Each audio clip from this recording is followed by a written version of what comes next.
Uh, All right, so we have begun the transcription and the recording. Just as a heads up, continuing the meeting is accepting both the transcription and the recording. Thank you very much in advance. Good afternoon, everyone, and welcome to the October 20th, 2022 Quality Measurement Council meeting. We'll begin our meeting today by taking roll. As I call your name, if you could please affirm that you are here. Daniel Morris. I'm here. Sydney Edland. Here. Suda Landman. Here. Mauro Hernandez. Here. Ozzy Tanalalar. Here. Thank you. And then we have several guests with us today. I appreciate the support of fellow staff members, Lynn Beaton, Marilyn McClellan, and Victoria Surico have joined us, and members of the public. We have Linda Kirschbaum. Hello, Linda. Thanks for being with us. And Nicolette Riley. Thank you very much. And I think that's everyone. Now, the question is 1, 2, 3, 4, 5. Boy, so we do have a majority of our voting members present. We do expect Dr. Nash to join us shortly. Sydney, I might pause for a moment, given the importance of today's meeting and the primary business before we move on to reviewing the agenda. Well, maybe let's wait. Perhaps by the time we get to that primary business, we'll have more members here. The first thing I'd like to do is review and take comments on the minutes from the last meeting. I've been finding my stride on format for the minutes. Many thanks to Sydney for working with me on the minutes for this month. Is it helpful to the group if I project those on the screen? All right, I'll do that.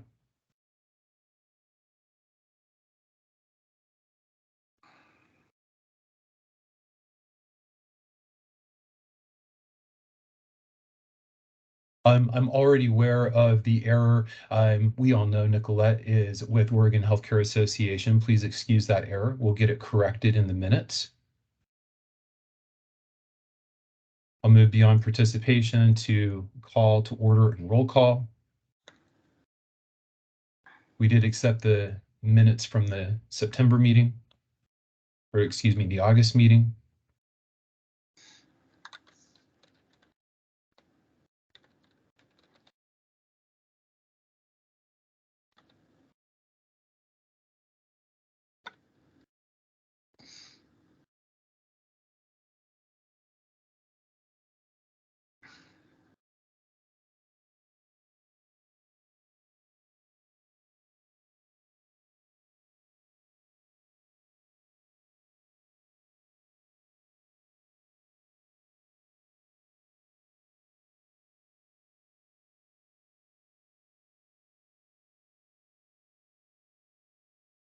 I'm going to scroll to the next page. Oh, sorry. Yes, thank you. I think we're missing the leading age representative, Kristen, is it from the attendees list, or did I miss that? Let me scroll back up more. I thought she was on there, but you are correct. We did miss Kristen, so we'll get that added.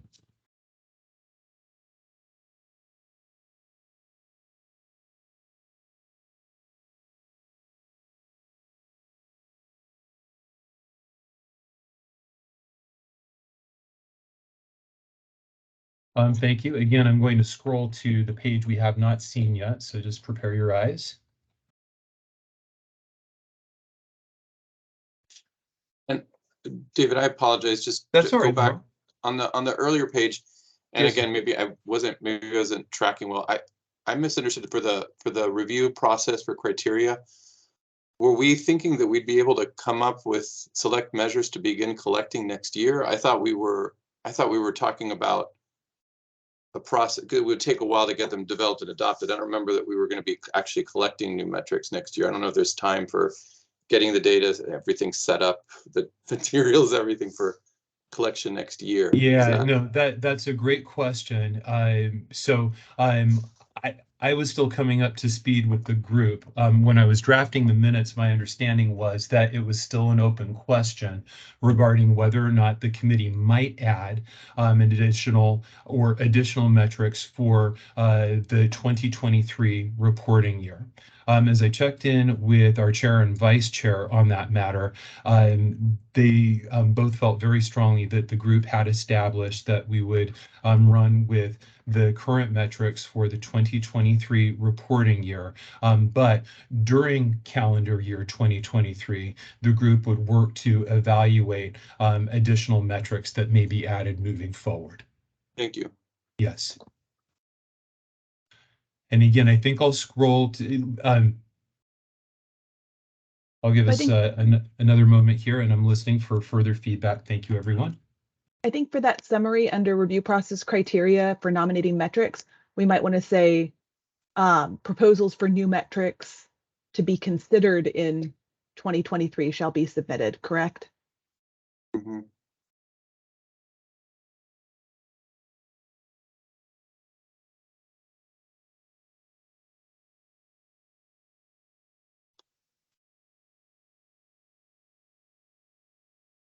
That does sound more accurate.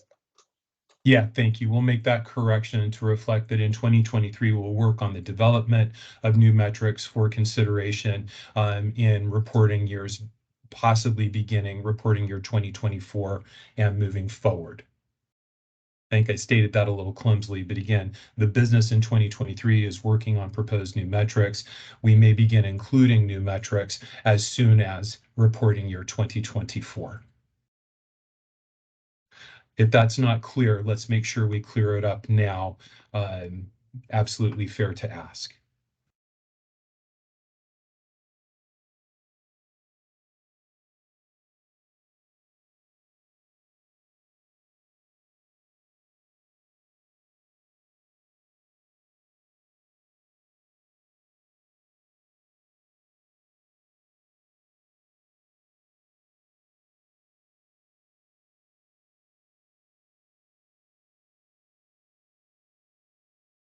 I'll scroll again.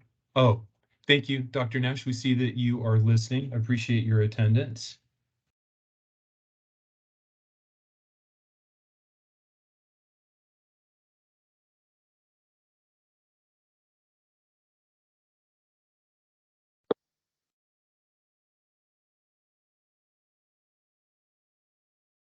And for my note takers, if we could please add that Dr. Nash has joined the meeting.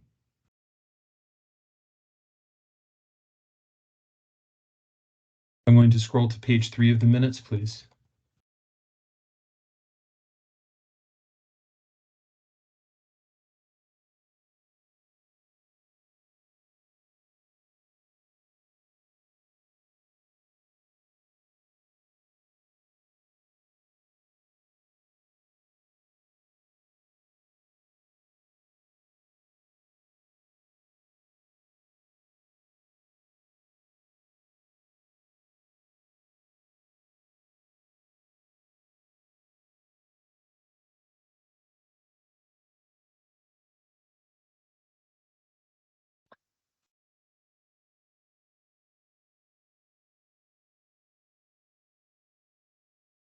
It looks like there's a missing word in that third bullet and the period ended up Yep. on a new line.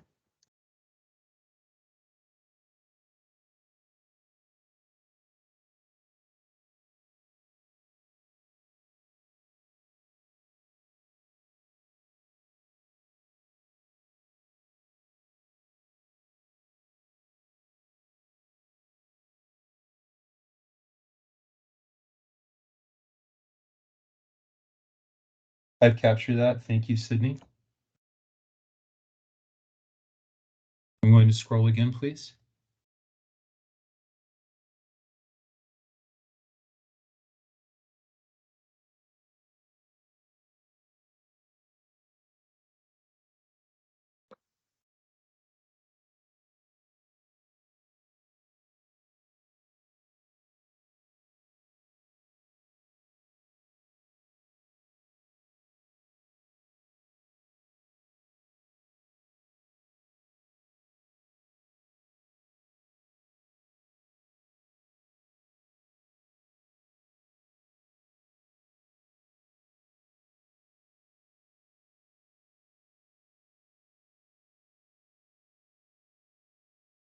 And I will scroll to the last page.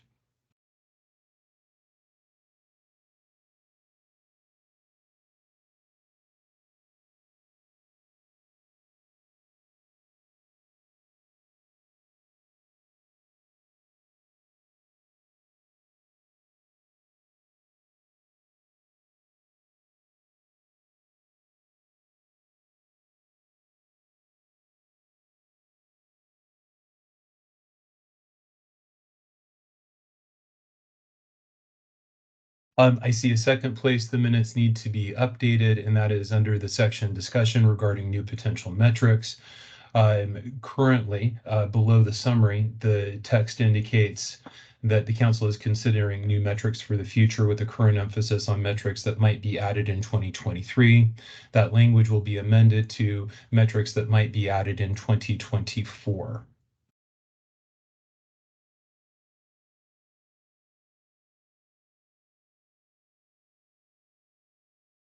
David, I know I'm not a board member, but Go that ahead, same, Nicolette. Yes. that same statement would be applied in the public comment up above where I asked if they were going to be adopted, and so the same place there. Thank you. I'll make that consistent throughout. My recollection's a little different, that recognizing that it would take a while to to evaluate and review and adopt new metrics, that it would probably not be till 2024, but that there was a possibility that some maybe actually go through the process and might be available to implement towards the end of 2023. That was just like my recollection of the conversation. So the way that the minutes were written here, that seemed like that was accurate to me, that the might be added was like correct. Thank you, Daniel. That's how I understood things during the discussion. Again, as I reviewed the process with both Sydney and Fred, they had a different recollection. Sydney, do you have anything that you'd like to add or respond to Daniel? Yeah. I think we did have that conversation, and I think that at the end of it, we didn't have a clear statement of like, okay, this is where we are. And so I think that's part of where we all kind of left with our impression of what we felt we had agreed on, but maybe it would be good in future to kind of like do more of a talk back approach, where we can all say like, this is what I think I heard today or something. I don't know. Because it was confusing. And I think that what Fred and I both felt we had discussed was that changing horse in midstream during the year for facilities for data collection would be really difficult. And so, and there's also the IT component. And so if we develop a new measure that we want to add, we would need the IT team to be able to add that to the system, get that up and running. We need to develop training for it. We would need to schedule all of those trainings, and doing that out of sync with the rest of the measures just creates this additional burden, both for facilities and for staff, that makes this process a lot more difficult. And so both Fred and I walked away from that conversation believing that we had said our goal would be to add new metrics at the beginning of the year, so that facilities have a whole year of training. They have a whole year knowing what they're going to be collecting. And that it makes that support process easier. And then it also gives us some really clear targets for IT to have those things implemented. And given where we are with the current tool and the kind of support needed from IT for that, I'd be really surprised if we were able to get a new thing added just randomly in the middle of the year. But that was my memory. David, I think another thing just to point out, just as a matter of rule, is that in ORS 443446, which is the rules that surround this committee, the council can update these metrics, but they have to update them by rule. And in order to update them by rule, then you would also have to go through a RAC in order to get that into rule. And so just the timeline alone to try and do something for 2023 would be near impossible, because you'd have to go through this process, implement it into rule, have an open rack, and then approve that in rule before a new quality metric could come into play. And I thought that that was discussed at the last meeting too, that that was another reason why 2023 would be an obstacle because of that written into the ORS for this council. Thanks for that offering. Oh, Mauro, you're muted. Please go ahead. I was just saying that I added it to I made a comment on the chat about that, the rule piece. I don't know if we had a chance to talk about it, but I just sent that little note out to folks as a reminder. Last time. And Mark, could you double check? I'm sorry, I'm not seeing your comment in the chat. From last meeting or? Oh, from last meeting. Okay. Yeah, it was last meeting that I remember I brought that up in a comment, and I don't know if everybody saw it. I was just putting in a reminder, by the way, we have to go through a rack process. So I think. Lynn, I'm wondering if you can discuss that for a moment. That is a new insight for me. I don't disagree, but I'm just looking to you for confirmation or additional explanation. Hi there, I'm trying to get myself visible and everything, do the deluxe appearance. Well, yes, we need to list any new rules in or any new metrics in the rule. Honestly, I was thinking I wanted to look up and see if that was an absolute requirement. So I'm going to check that right now, or if that was, yes, if it's in rule, that's great, but not. So give me a few minutes and go ahead and continue with your discussion. I just need to prove to myself that we actually have to put the new language in rule, not just the process. I'll be back. Thank you, Lynn. All right. Sue, I see your hand, please. Thank you, Dave. I was going to say, would it be possible at all to have a running list of IMs and chats and whatnot? I'm noticing that in today's chat, it's a fresh new meeting, i.e. any conversations had prior or any pop-ups that happened prior are not visible. So my suggestion is just to have a continuous loop so that whatever it is that Mauro shared last time would have been then visible to us if it were in that format. So just a suggestion. Thank you. Thank you for the suggestion, Sid. I'll look into how to implement that.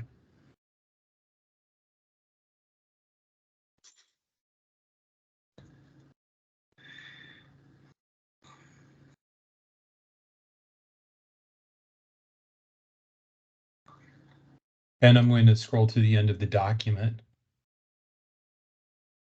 Okay, and that is the last portion. And Lynn, just so you know, the notation on that, so you don't have to search, is ORS 443.4473. So you're not looking in rule because there's no reference there. I thought that's what you were doing. Okay, so you're going to the statute. I will do that. So if you read the statute, it says on and after January 1st, 2022, the council may update by rule the quality metrics to be reported by residential care facilities under ORS 443-446. So it does state in the statute that it has to be changed by rule, which would then require a rack. Right. And David or Suda, just so everyone knows, your chats from previous meetings are available in Teams. You can, when you go into the Teams app, you'll see chats saved from different meetings on there, if you have the Teams app. I did, Mauro, and so when I looked, I couldn't see the one that you showed from last time, and I thought it's because maybe a new, is everyone else experiencing what I'm stating I'm experiencing? Because the only... I think what Mauro is saying is you have to go back to the chat from the previous meeting, like in the list of chats. Yep. Every new meeting that's scheduled independently, not as a series, will have its own chat. But the previous meeting's chat is often left in your list of chats in Teams, but it would be a separate instance. Right. Correct. And what I was offering as a recommendation is, could we have it in a series so that we can all be able to see all of them at any time? So yes, Suda, we can. And again, for this meeting, this was the first time I'd done the scheduling. There were a series of people in and out, and I had to move ahead without the technical assistance I clearly needed to make this process run more smoothly. But lesson learned, we'll get this as part of the series. All good, David. Retain those chats. Thank you so much. Yes. And it's, Nicolette's accurate that we'll need to do it by rule. What I was stuck on for a minute, I thought, well, we have not gone to rule before, but that's because the original 5, of course, were in statute.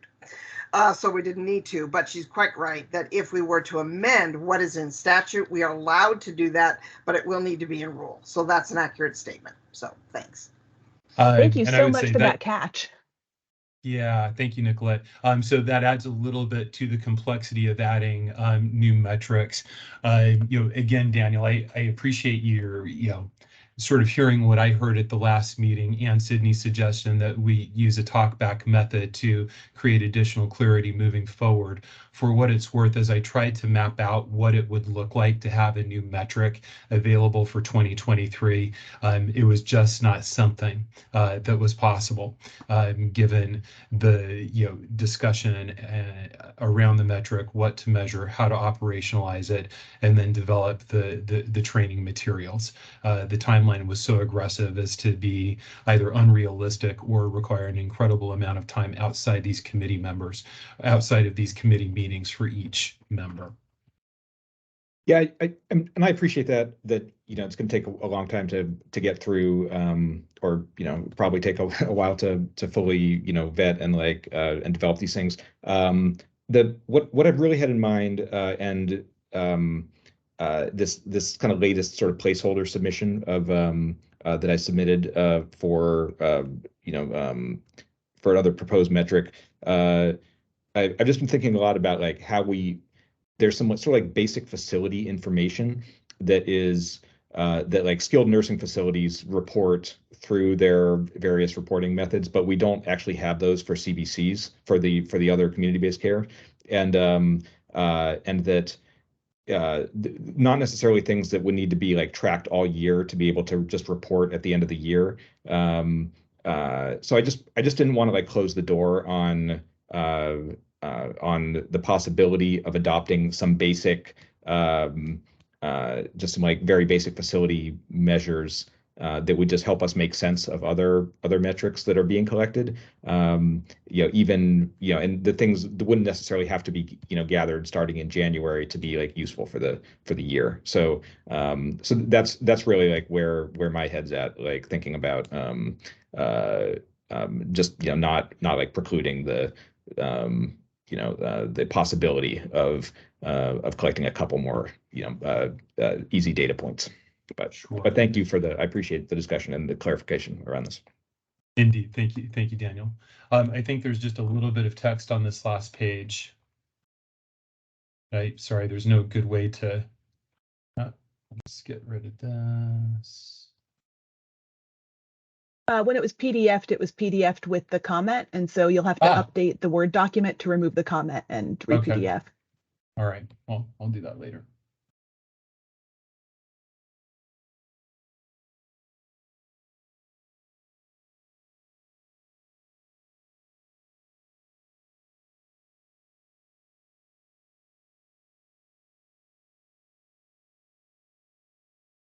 So I think what I'll do, just to make sure that we've captured the updates that need to be made to the minutes, is I will go through those one by one, and then if someone moves to approve the minutes with the amendments as noted, we can bring that to a vote.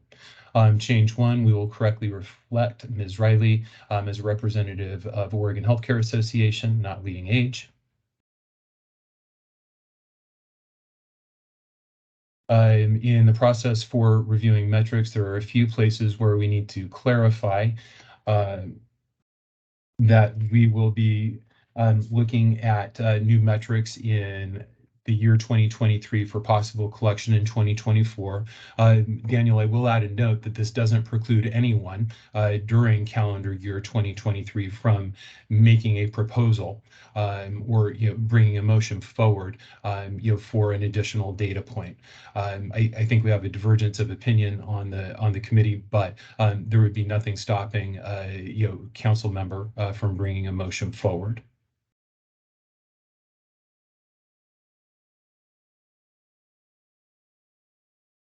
I don't think we had any comments on Dr. White's portion, nor did we have any comments on Jack Honey's update. I need to clarify the public comment and Nicolette's question. And we also need to clarify in the discussion regarding new metrics. And again, I'll update that language where new metrics will be discussed and developed during 2023 for possible inclusion in reporting years 2024 or later. And during future meetings, council members may make motions, seek a second to add additional data points. We'll also need to reflect in the minutes that any new metrics will need to move through a rules advisory committee process, which is an additional step here that will create some drag, but is not insurmountable. Team, did I capture the amendments that we need to make to the minutes? If there's anyone that would like to make a motion to accept the minutes with amendments as noted, we can do that. So moved. Thank you. And a second, please.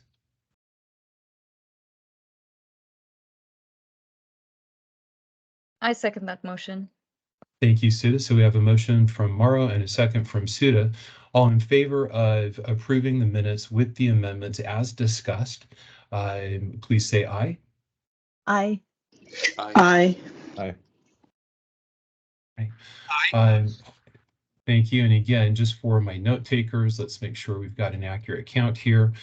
So we had a motion from Morrow, we had a second from Suda, and we had affirmative votes from the members of the council that are here, affirmative votes from Daniel, from Sydney, from Suda, from Morrow.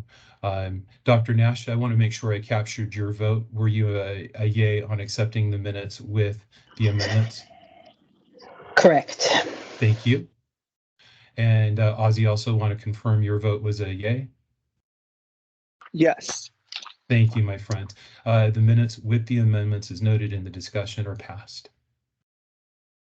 I'm going to stop the screen share for a moment.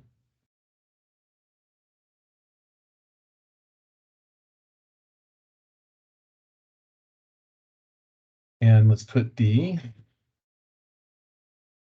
agenda up on the screen.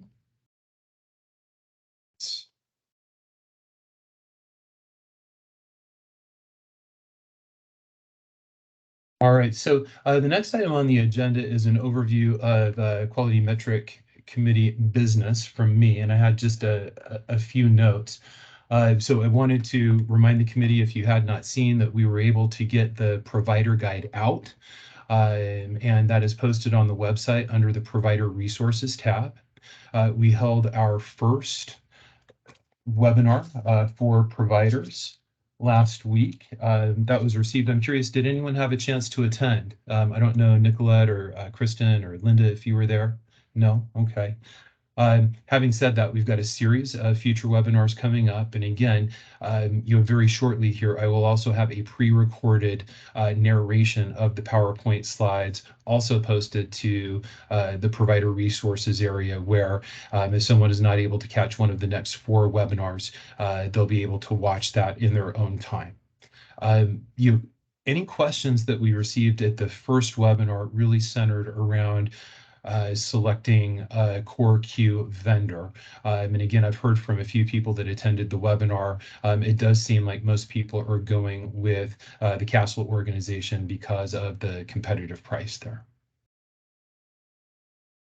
And then I just wanted to preview the next item of business, and that was I'm hoping that the council today can move through each of the 5 metrics, have discussion that is necessary, but then make motions on the metric and the time frame for measurement for data collection year 2023. So that's January 2023 through December 2023, that would be reported in January 2024. I think some of these are going to be fairly low-hanging fruit. Some we may need more conversation, but that was what I was that's what I was hoping the council could accomplish today. And that leads us into our next item of business. Sydney, would you like me to lead this next portion, or would you like to, as our chair, lead us on a discussion of each of the metrics and what and for how long we will collect in measurement year 2023? Why don't you take this one? Okay. That would be super. Happy to do it. So what I envision, Council, is I will describe the metric. Let me put a different document up. What I prepared and sent out with the materials was a summary. There we go. So what you should be seeing on your screen is a summary of metrics and measurement periods. What we have in one column is the metric itself. And then next, and some of us are new, in year 2019, we ended up not collecting data, but this is what the council had settled on. Were data collected in 2019, here's what we would have been looking at. For staff retention, we would have collected data for a full calendar year. That is also what we're collecting in this current reporting year. For staff training in 2019, the council's thought was to collect data for a full calendar year. For the current reporting year, 2022, we are collecting a small subset of that data. We are only collecting data for employees who are hired October 1st through December 31st. This abbreviated data collection period gives us some useful data. However, we do not collect any information about continuing education for staff that were employed before October 1st. The next metric, non-standard use of antipsychotics. In 2019, the council had determined that there would be a report daily for all 31 days of October. However, in 2022, the council chose not to collect on that metric. And then finally, the satisfaction survey with the core Q questions. In 2019, the council proposed to have the core Q questions administered one time at any time during the year, and that is the same scheme that we've adopted for 2022. Is there any question about the comparisons between 2019 and 2022, just as a threshold matter?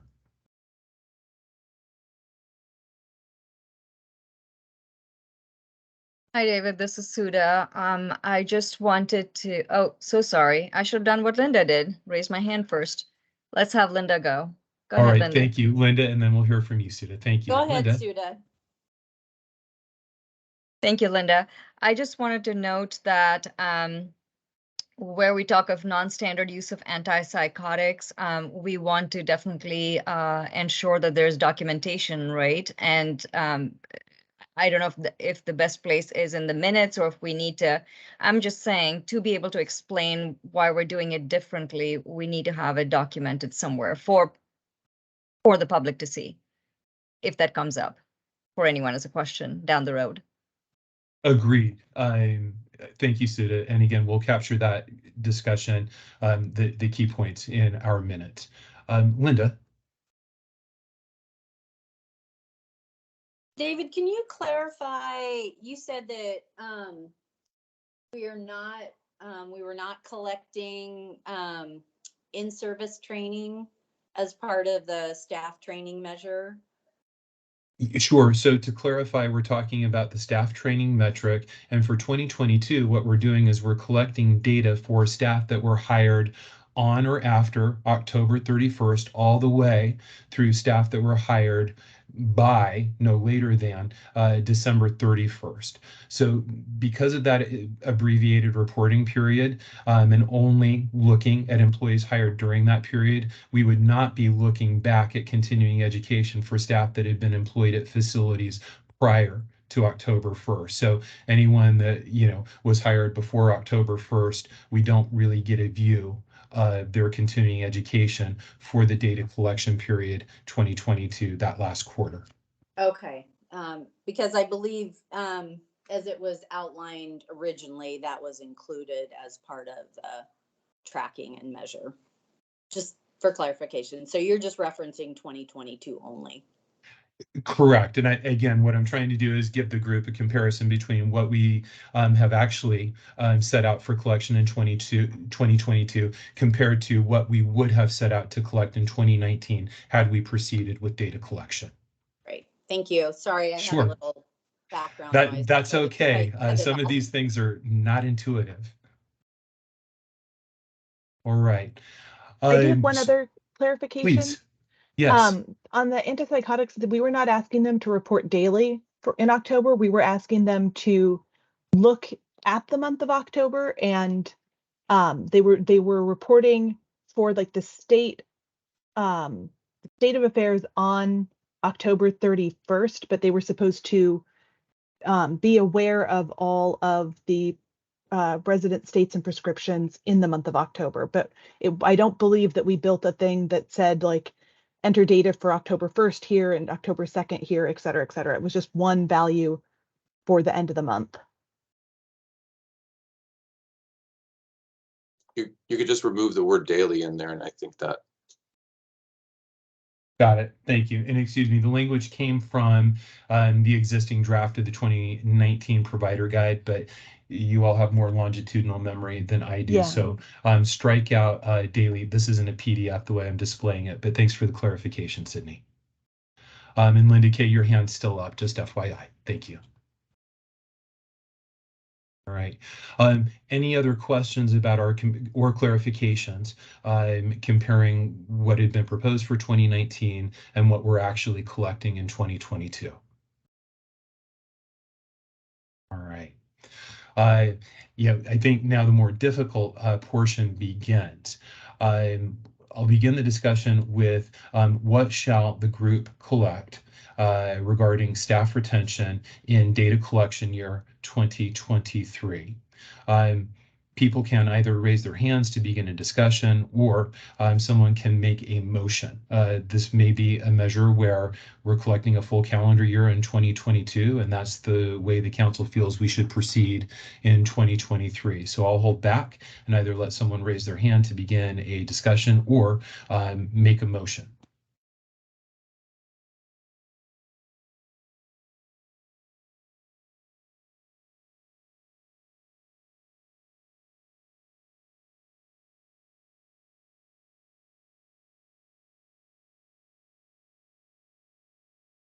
Go ahead, Mauro, and take yourself off mute. I don't have a motion, but I was just thinking, I mean, if this is the schedule we adopted before, and maybe, I don't know if it might make more sense to sort of focus on any motions to make any changes on a particular measure, because I'm not sure, maybe we don't need to go through each and every one, but if there's a discussion needed about any proposed changes to this at this point, since we adopted this, we never really got to implement this as adopted, and we're going back to what we had agreed on before.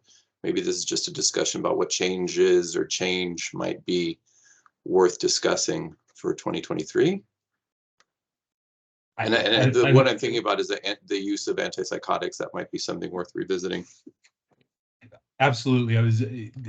I hear you, Mauro. I was hoping that, with at least measures 1 through 3, if there was, so anyway, measure 1, I think seems like a no-brainer. Measure 2, again, if the proposal is we proceed as we thought we were going to in 2019, we can make a movement. Is there any conversation around collecting data on non-standard use of antipsychotics for 1 month in reporting year 2023?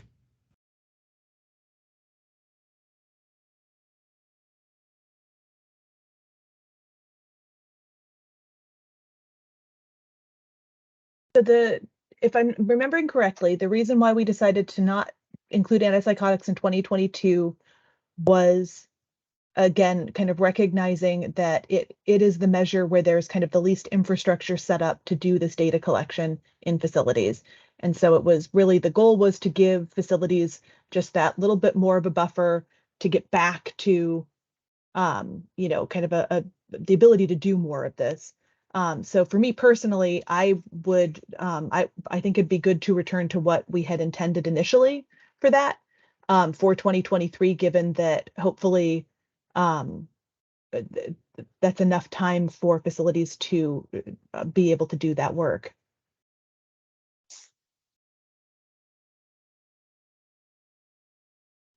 Yeah, and my thought on that. Oh, Maury, go ahead. Better, Dr. Nash. Yeah, I was just going to say, so the challenge is this is community-based care. It's not a SNF, thank God. And so they don't have the same level of trained staff. But so what the state of Oregon legislature is asking of facilities is that they have non-medically, non-nursing trained staff go through records to see whether each resident, living in their facility was prescribed medications, antipsychotic medications for non-standard reasons. And so, I mean, that's part of the challenge of what you're doing. What we're doing is, that's who's going to be going through the data for each one of their residents. And my understanding was we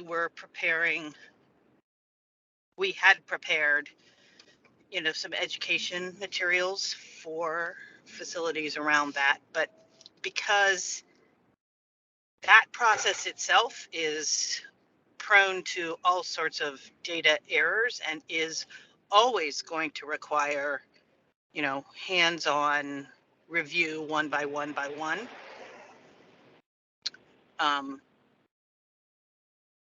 think that's why we had chosen to do one full month for the first year. And then, of course, the pandemic occurred, and really all hands on deck. We're just trying to keep people alive. That's my recollection. Thank you for that, Dr. Nash. Mauro, did you have a follow-up comment?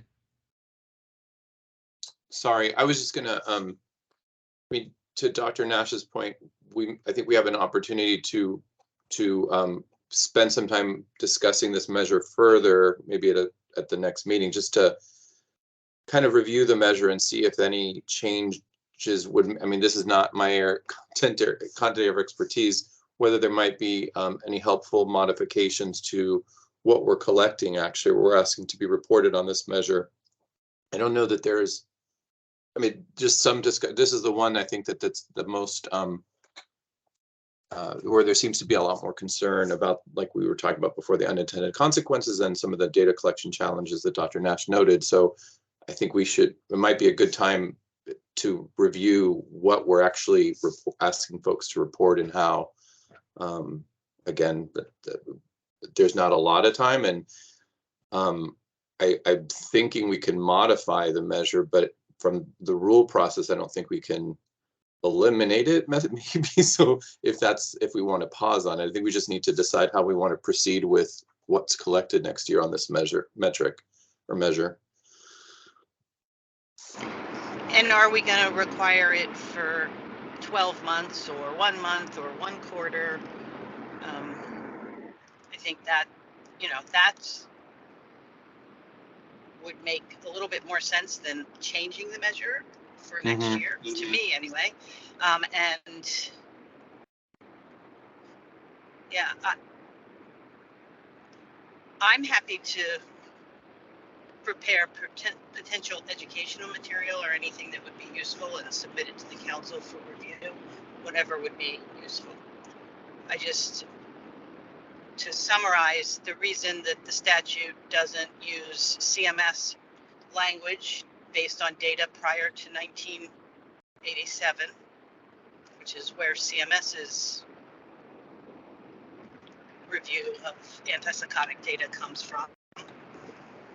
You know, the state of Oregon, the legislature specifically wanted to look at standard, you know, evidence-based, so synonym with evidence-based, synonym with,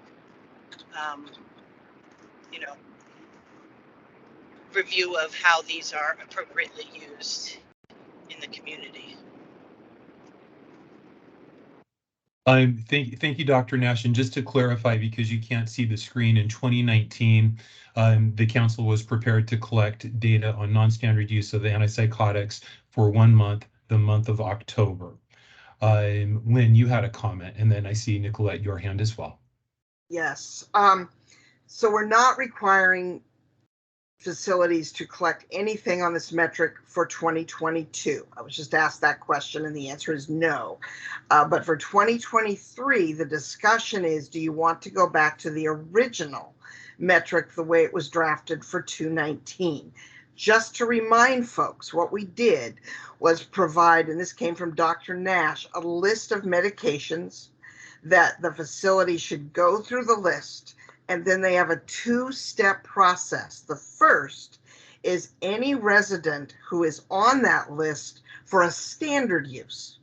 If they're schizophrenic or they have major depression, if they're on it for a standard use, they come off the list.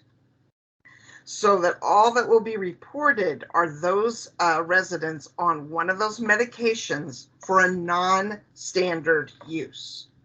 Then the next step is to split those into PRNs and scheduled, because the committee decided, or the council in 2019, you wanted to see both. You wanted to see who's really on that non-standard on an ongoing regular basis and who only takes the non-standard as needed. That's what needs to be recorded per your original instruction, and it was only going to be for a single month. I know it was very briefly, I was looking back through minutes last night, very briefly in 2018, you discussed maybe doing it a longer period, but you settled on the 1 month because it would take some time and effort, yes, to go through each file and say, is this person on one of these meds that's on the list? And then are they on it for a prescribed standard use? You take them off, don't count them. Or is it non-standard? So that would have been the process, and that's still what's anticipated at this time. Thanks. Thank you, Lynn. And Nicolette.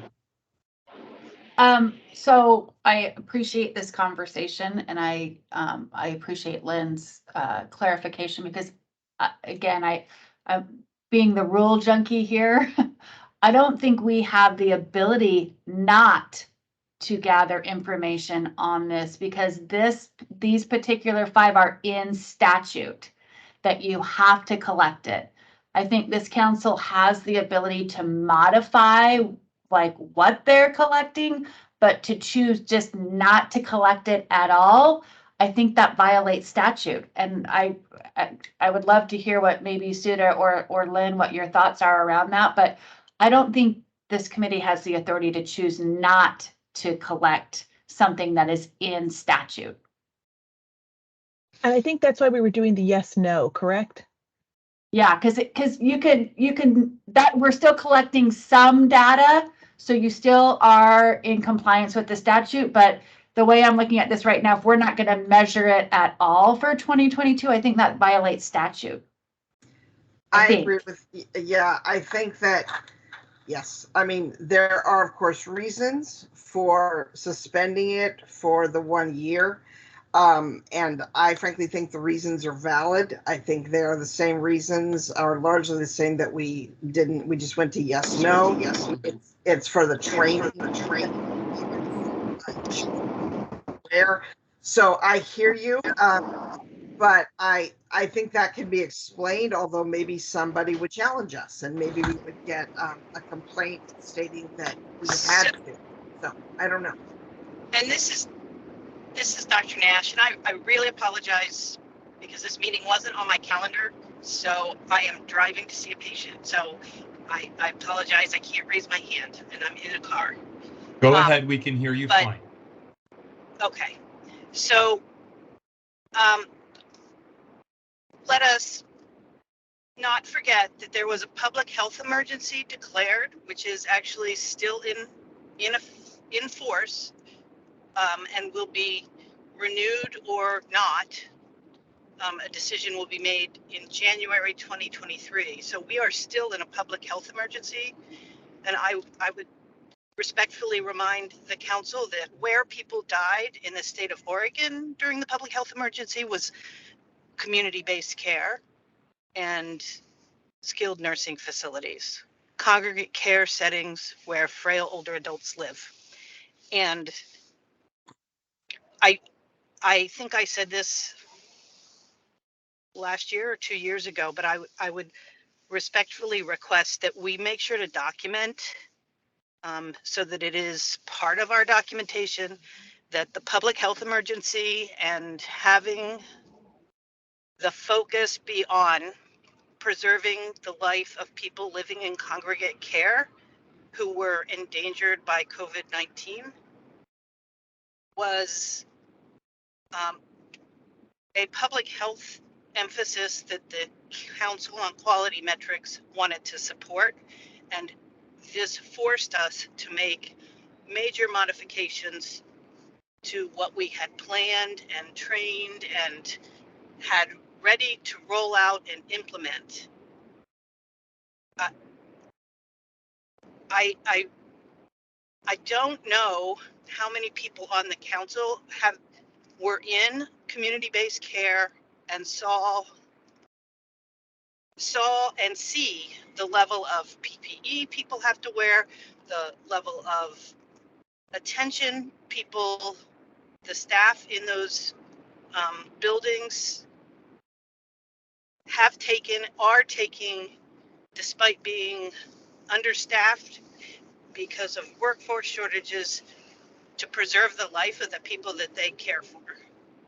But it's really important that we make sure that that issue is clearly laid out, because 5 years from now, it's quite likely people are not even going to remember that this was such a big deal.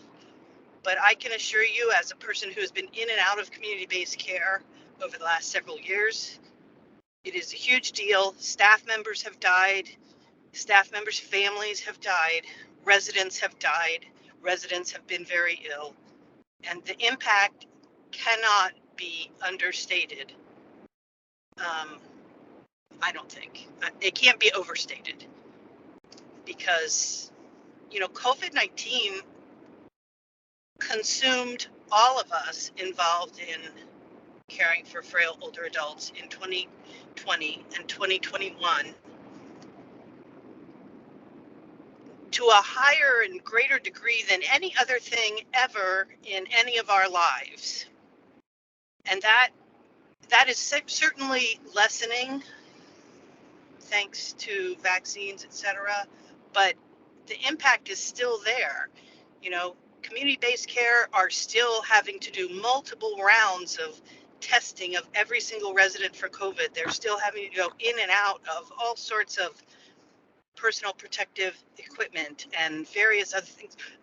It has not gone away from the daily life. So it's kind of invisible for many of us in our life, but it's not invisible if you're involved in community-based care. And people are still dying at rates that we've never seen from an infectious disease. So I really think we need to make sure that that is all mentioned. And that was why the council, in my recollection, made whatever changes it made. It was under the public health emergency that COVID-19 presented. Thank you, Dr. Nash. We have a comment from Mauro, and then one from Lynn, please, and then one from Daniel. Yeah, hi. I would thank you sharing, for that really helpful reminder, Dr. Nash. And I mean, I think the only thing I would add to that is as a reminder to the group, the staffing crisis that is continuing, the workforce shortage that we're experiencing has confounded and extended the effects of this. I mean, in terms of the crisis situation you see at communities that, you know, the amount of turnover we're seeing, that's affecting the amount of open positions the amount of overtime that staff are incurring. There's just, I would argue that there's still, even if not recognized as a public health crisis, that it is a factor that's, you know, just impacting everyone. And I was just going to go back though to say, in terms of the original question I brought up about the antipsychotic measure, I mean, personally, I would suggest that we could move forward with all the metrics as we had decided on in 2019. I was just opening up if there was a need or interest in modifying that measure, we might want to do that. But it seems like it makes most sense to stick with what we adopted for 2023. And then during 2023, we could have some more discussion about what, you know, we will be having more discussion about what to add for 2024 or what to modify or remove in 2024. So for what it's worth, I would support moving forward with the metrics as adopted, and the schedule as adopted for 2019. I don't know if you want me to make a motion or have further discussion, but that's where I'm at. Thank you, Maura. Let's hold just for a minute and get our comment from Daniel first and then Lynn, and we'll circle back and see if we're in place for a motion. Daniel, please. Thanks. I had to get off mute there. Yeah, I mean, I just want to, just what's in my mind is that like the one of, if not the best way we can like honor the sacrifices and the you know, this devastating impact that COVID and, you know, the past few years have had on these industries is to gather good data, right? Like we want to you know, to actually put some numbers on these things around turnover and, you know, like the staffing challenges and the you know, and these impacts. And so I guess I just keep coming back to like looking. I was just reviewing the compliance report that it came out in June or July that said that that, you know, like was 88% of the facilities that reported said they were tracking the antipsychotic measure, you know, in last year. So yes, I'm you know, in favor of gathering these data. I think it. I think it's kind of too bad that what often happens is like the times when we do go through these you know, where there is, you know, this upheaval or, you know, these emergencies, at the times when like we actually need the better data collection is like too often the times when we've like dialed back data collection and you know, and therefore are like really unable to accurately describe the impact that these things have had. So I think if I'm understanding Maura's comment right, that I think that I'm in agreement that we, you know, the council has you know, developed metrics. We have you know, evidence from all these facilities that say they are already tracking these things, and that there's not really like a reason to delay or, you know, like further restrict or you know, or not collect the data. And of course, like as the information comes in and we're actually able to see it, then it's the job of this council to you know, to consider change, you know, any you know, sort of meaningful revisions to the metrics to make sure that we're getting, you know, good quality data and that it's you know, is not burdensome to collect and all those things. But yeah, definitely I would like to, you know, see us gathering data that facilities are telling us that they are collecting. So thank you. Thank you, Daniel. And Lynn. Yes, I was to Dr. Nash's point about explaining why we didn't track for those 2 years. If all of you had the chance to look at and give comments to both of the annual reports that we've already drafted, And both of those reports, I believe, stress several times that the pandemic is why we changed reporting for those years. So I feel confident that we have got the reasoning for why both 2020 and 21 were yes, no. But being able to then also provide reasoning for why we did not require quality metric 4 at all for this year. Yes, you may be challenged. We may be challenged with that. I don't know, and we would have to respond. And why that one is special or called out in a different way, we might need to address that. We will need to address that in the report, definitely. So I will be looking for reasoning for why we skipped that one this year to put into the final report for this year. Or Daniel will be writing it this year. Actually, I'm just so used to doing it. I spoke for myself, but that's not really mine anymore. David, not Daniel. We're not going to make him write that report. I apologize. Thank you. All right. Thank you, Lynn. And Sydney, please. Yeah.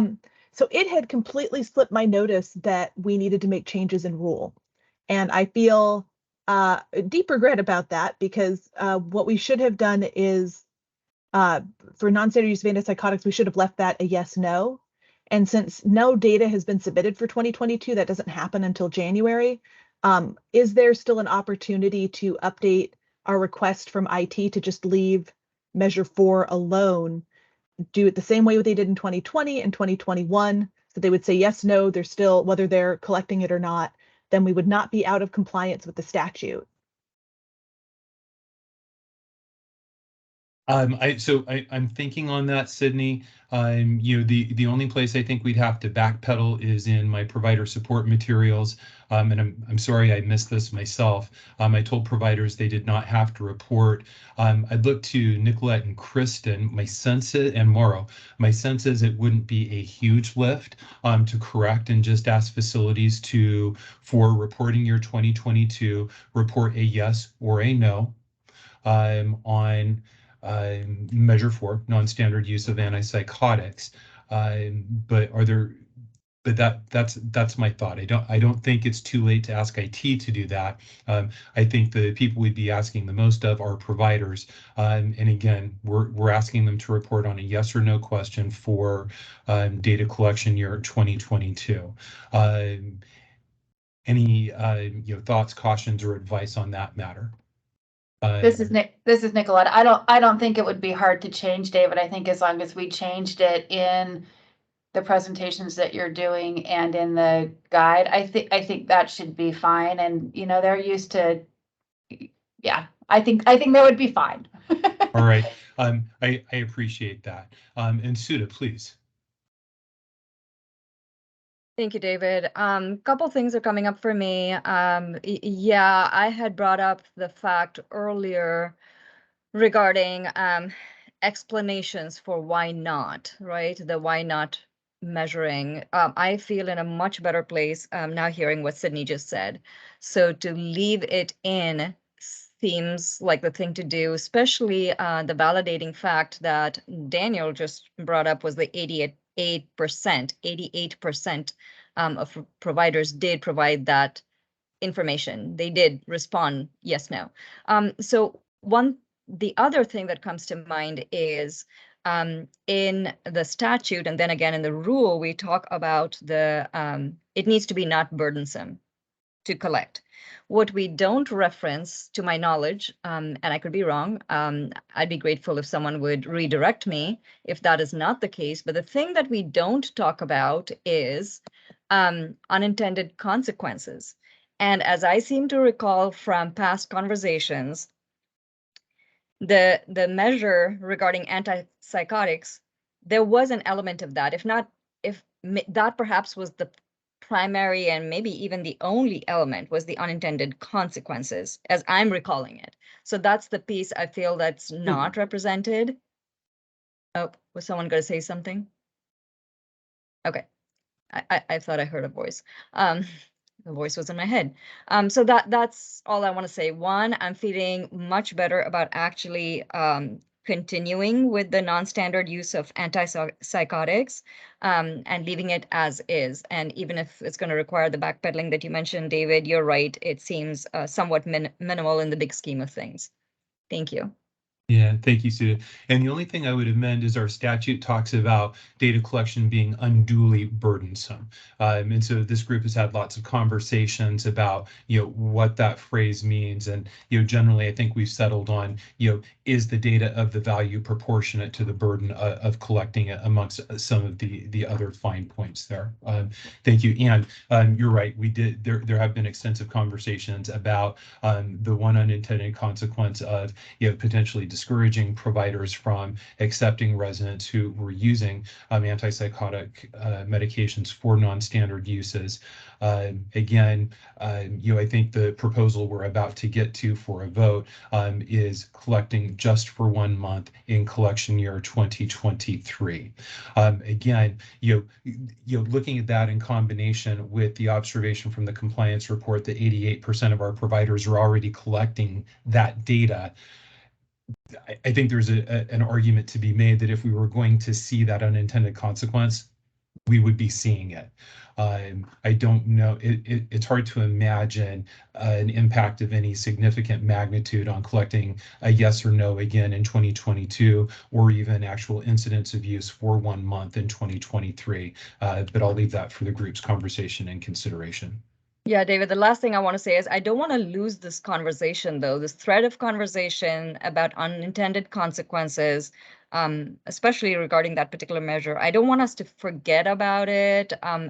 So somewhere, I just want to have like a placeholder to always keep continuing to open that door, not just towards that particular measure, but all our measures in terms of unintended consequences. Because as one of the folks just said, one of you all just said, why is this one special, right? So maybe across the board that's actually a filter that we should run our measures by.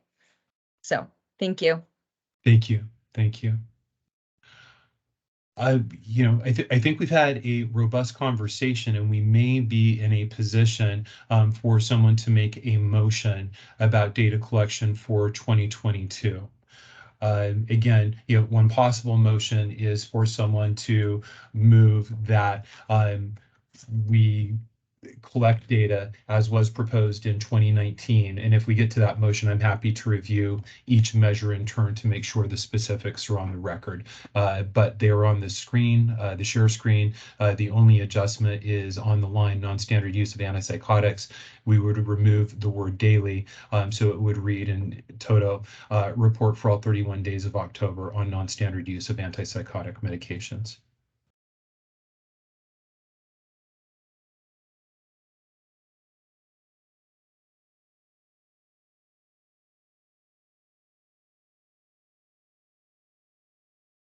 This is Morrow, so moved. All right, we have a motion from Morrow to proceed with metric collection for 2023 as follows. Staff retention, data collection for a full calendar year. Staff training, data collection for a full calendar year. Falls with injury, data collection June through December of 2023.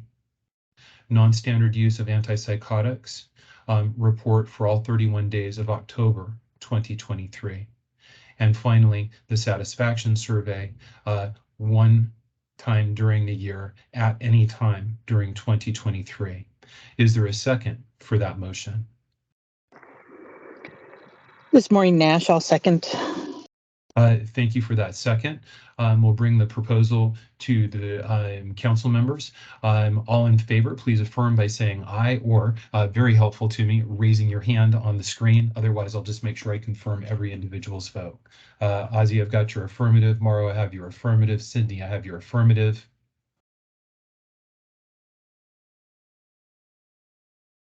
Dr. Nash, I have your affirmative. Thank you. Sudha, I have your affirmative.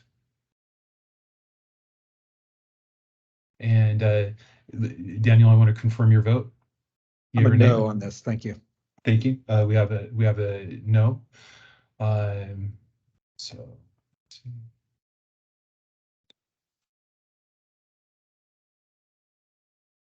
So as I count, we've got 5 in favor. That's a majority. That would carry the motion.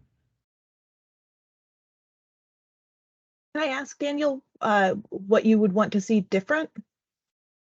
I think that that this this abbreviated collection of the antipsychotic measure is not in keeping with the charge of this group as the legislature has passed in the bill and in rules, and I think it's a failure of us to not be gathering more data to this effect. So for 2023, collecting data for the month of October the way we planned to in 2019, that's you would want to see more than that? Oh yeah, absolutely. I mean, like if you had this plan back in 2019 and now we're gonna just do it unchanged 3 years later and still when we've had all this time and have the measure developed, I think it's a tragedy. Yeah, I think it's a shame. Can I just add to that and maybe invite Ozzy to weigh in? As I remember the time period selected was considered valid for purposes of the objectives of the legislature and what we understood was valuable and reliable time period for and useful for our purposes. So I'm not sure I understand the concern with the time period that was adopted before. Well, that was before my time on the council and clearly before COVID and all the stuff. But it's my impression attending these meetings that there have been a number of different rationales given for delaying this particular measure, and that it is not in and maybe maybe 3 years ago that it made more sense, but with all the time that's passed and to just be and again to with these reports that most facilities that are saying that they are gathering these data already, that it just seems like a real shame to not be more aggressively collecting data that are going to be more useful. When I hear, like we hear from workers in many facilities that this is that these use really as like of these antipsychotic medications as chemical restraints is like a real problem that needs to be better measured and addressed. And so that is my objection to this like very limited and late data collection on that measure. Ozzy, we'll hear from you. If I could just add one thought, and I hope it's appropriate. And Daniel, that is, I hear the concerns of your members, and if I were advising them, I would want to advise those care workers who are concerned about inappropriate use to make sure that they are reporting any misuse of those medications to Adult Protective Services. Limiting data collection just to the month of October doesn't leave residents without a remedy or leave us without opportunities to address this in some way. Your point is well taken. It's on the record. And I also wanted to add how I would counsel those employees as a way to create additional safety for residents in this environment. Having said that, Ozzy, the floor is yours, please, and thank you. I mean, I guess I don't particularly understand the concern in collecting data just for the month of October, other than possible concern about seasonality. And in that case, I guess my question would be collecting data for that particular indicator in May and October, would that alleviate the concern? I guess I don't see from a sampling perspective what concern it would alleviate if we collected 12 months of data versus October. And that was the conversation that we had at the time, was that because it's, the fact of asking people to collect this doesn't give them the resources to do so. And so we said, well, we believe that any 1 month is going to be different than other months. So let's start somewhere. So we started with October, and that gives we felt that would give facilities enough time throughout the beginning of the year, in that first year, to figure out how they were going to do this and allocate the staff to do so. And we wouldn't be caught up in the holiday season where you do start to potentially see some seasonal effects. But so that was the thinking, is that 1 month would be just as representative as any other month. The resources thing is a real concern, because this isn't something that's necessarily as easy to data that's easy to pull for community-based care facilities as it is for other areas. And when facilities say that they are tracking this in some way, they aren't necessarily tracking it the way that we spelled out. They're tracking it, like whatever that means for them. And we haven't had a process by which because there are so many of these facilities, we haven't had a process by which we can actually ask that question. But what does that mean to you? How are you tracking it? Is it a Gestalt feeling? Is it a standardized data collection? Are you like writing something down somewhere? Do you have a tracking tool? We don't know.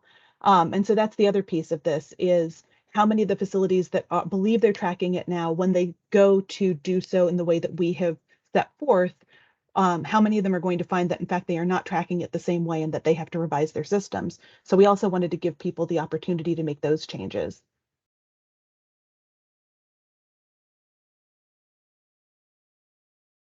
Thank you. And then we have a comment from Linda.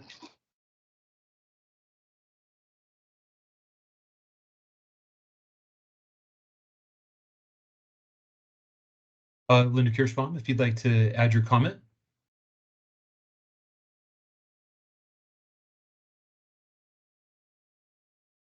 All right, and Ozzy, great, let's see. So, Linda, if you have a comment, you can offer it. Otherwise, I'll check with Ozzy. It looks like your hand's still up.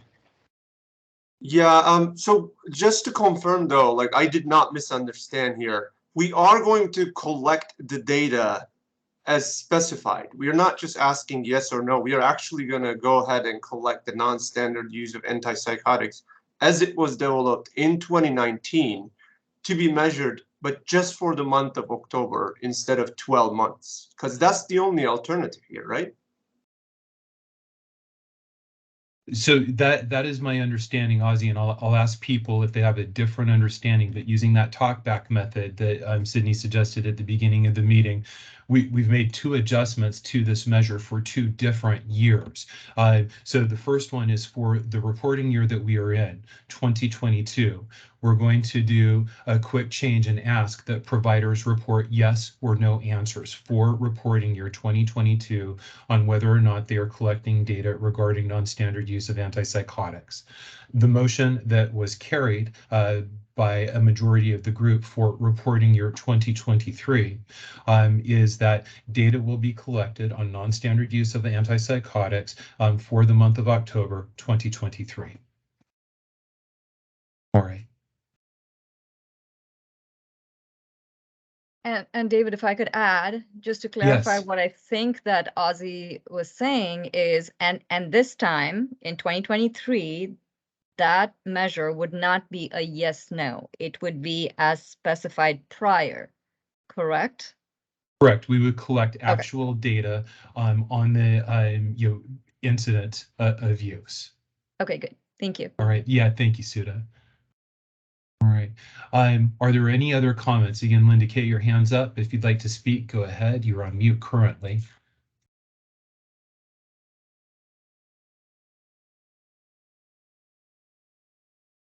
Ozzy, go ahead.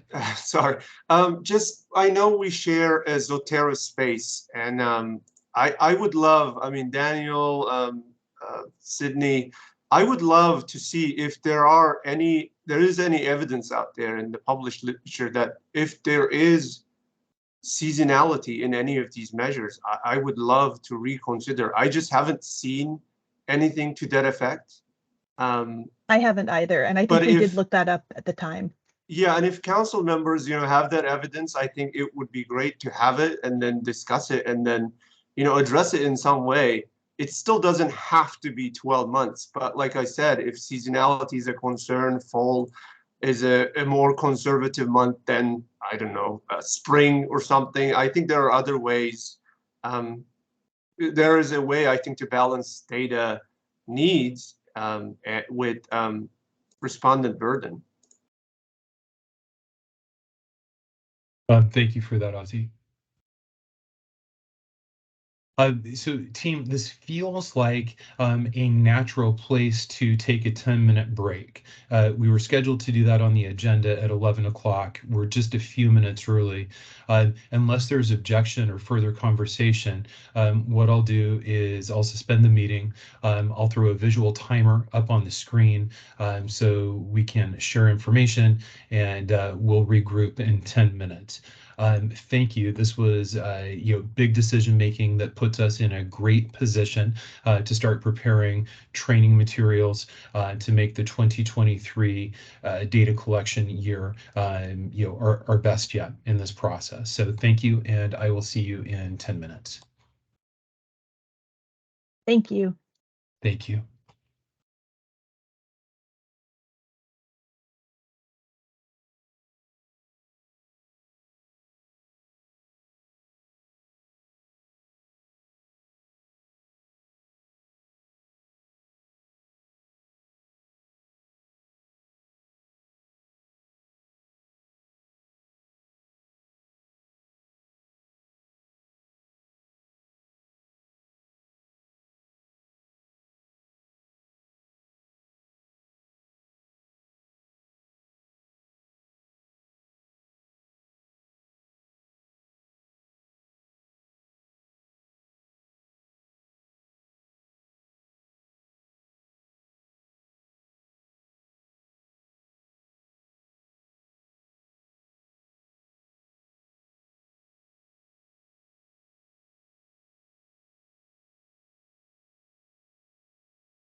Hello and welcome back, everyone. If you could give me a thumbs up or briefly turn on your camera, I'd like to make sure that people have been able to rejoin us. Excellent, excellent. Hi, Sydney. I see you giving. Hey, Ozzy. See you. Thank you. Hi, Suda. All right. Well, Council, I confess that we were more efficient determining what would be collected in 2023 than I anticipated. Here's my proposal for managing our time during the rest of the meeting. I think it would be instructive to review the list of proposed metrics just in very, very broad strokes. Who's proposed them and the date. This will give us some sense of the order we might work through. And then Mauro has been very helpful in assisting me in refining a process to review metrics. I've taken what he wrote in an email to me, I've put it in a Word document that I can project. Mauro's kindly offered to walk us through that, and that may take us through the remainder of our meeting today. And then for our November meeting, we can pick up based on what we determine at the conclusion of Mauro's presentation. Any objections to that plan? All right, thank you, everyone. So on the screen, we've got our list of metrics, the date submitted, and the author. If I've gotten any of those incorrect, please let me know. But otherwise, this is just a quick reference for us.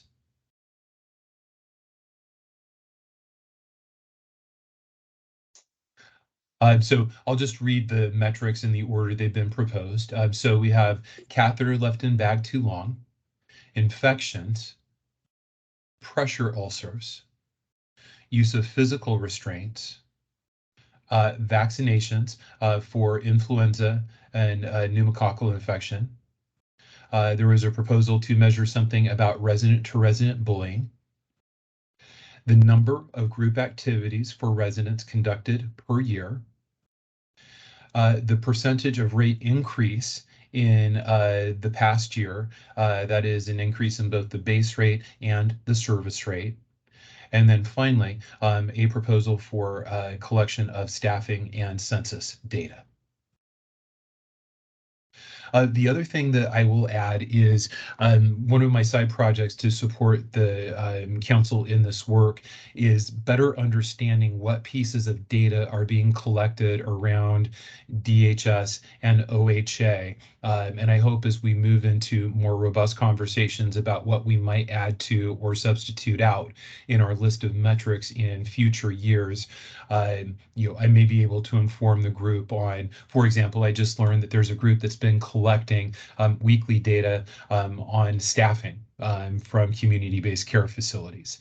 We've got OHA that's doing a very close look at vaccination. So as I gather the details of what data exists, I will explain that to this group. So again, as we propose and add new metrics, we're doing so informed of what the rest of the data field looks like for people. Thank you very much. Give me a moment. I'm going to change display screens and throw up the Word document based on Mauro's suggestions. So I'll stop the share for just a moment and get the right document up. Thanks, everyone.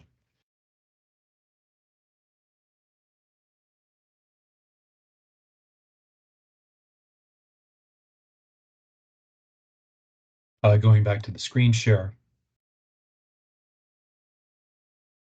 All right, thank you. And Mauro, the floor is yours. If you would walk us through and I'll navigate the page as needed. Thank you much. Sure, and I mean, I guess as context, this was based on helpfulness that Dan provided me, and also a similar process that I worked on with another sort of multidisciplinary group on a board on, that we would go through a quick process to generate, when we have a lot of ideas, how to prioritize them as a group, and then move to, a process of sort of, there's an assumption that there's going to be shared information to the group before we get together to go through this process, and that we would be able to quickly, after having reviewed and done our homework, if time allows, to prioritize and then move into a more focused discussion on measures to adopt. And again, I mean, I was just thinking that rather than having a long drawn out process that goes through, 6 months to select and review metrics, that we could maybe do sort of a rapid fire, sort of not brainstorming, because this isn't quite brainstorming, but a review and selection process. So initially I'm thinking that, and I think we've talked about this before, we have that criteria for nominating a metric that we might want to review at some point, just to see if there's any. I don't remember how the last version looked, and we might want to review and circulate comments somehow for adoption. But this assumes that the proposals get sent in and circulated to the group before we all get together to then have this meeting to decide what do we want to do with these proposals. And the initial, we just have an initial round where the person who's proposing the particular metric just quickly, summarizes, here's why I put this out there, here's the rationale for adopting this as a metric, maybe just have some quick clarifying questions, and then after that, I just based on a simple dot sticker process, and I think I should also say that I think this is the kind of meeting that you want to do in person, but that's been my experience, but maybe we can do it virtually. But that's why I was saying that dot voting process, where you maybe each get 3, or we each get 3 or 4 or 5, whatever we think makes sense, dots to select the metric that after that initial pitch, we all agree, or you feel like these 3 or these 2 or these 1, you put your 3 or 4 or 5 votes on, and that lets us prioritize, and we have a pretty clear sense of what the council feels are there's some, maybe not consensus, but the ones that rise to the top is worth having more in-depth discussion. So then round 2, and again, we can decide as we move along, like which ones move to round 2 in terms of how many dots you have to have or something. But so I'm just starting generally the concept. And then in round 2, we're going to have a more focused discussion. Again, I don't know if 10, 15 minutes is enough, but the assumption is that people have received background information, and we're just have had a chance to review that information, and can, based on that information and then some Q&A back and forth, we can then move to the next vote, which would be to select on each item which one there's a majority of, or whatever we decide is at super majority, full, whatever consensus process we want. But I would think 5 of the 9 members is what we were talking about, could then move towards, let's go ahead and adopt this for next year. It meets our criteria. This is something that is well supported in the literature as a reliable, valid measure. Providers in one way or another are already collecting this data, and it can be readily adopted, and it's impactful or useful, I guess, for the audience, but meets all our criteria. And then any that we don't feel are ready to move forward, but the committee would like to work on, there'd be a second vote where we would decide, well, these 3 other things are important, and we think we should study it, but we're not ready to decide, let's start collecting this next year. We'd like to do some more discussion. Maybe there's too many different, it's not clear how best to define the metric, and we need more time to study it and select the right one, like we did when we got certain measures established in by the statute, but there wasn't really a uniform definition of a uniform way of collecting, for example, satisfaction data. On that one, we were lucky that there was already the core Q, that we could just adopt that as the measures for satisfaction. But the committee might decide, our group might decide, we need more information. We'd like to adopt that, but I don't think we're ready for collecting it right now, because it's kind of all over the place how people are collecting this data. And I think that's it. If you could scroll down, I don't know if there was something else that sorry, that was the basic concept. Mauro, thank you. So let's have a little conversation around this proposal. Maybe start at a high level before we get into the details. any feedback on this or refinements that folks would suggest. And it's not something that we have to establish right now. I can certainly send this out and follow up to the meeting, and people can consider it. But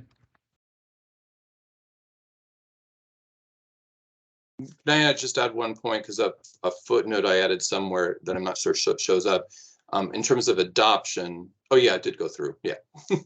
Sorry, I don't think I displayed it well. Yeah, that's okay.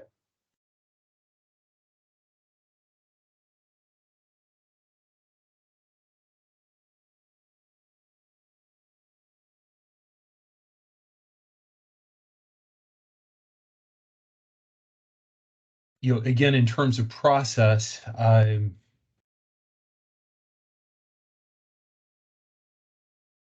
will interpret people's silence as an initial favorable impression of this proposal. And I'm wondering if we don't have any substance to discuss, do we look at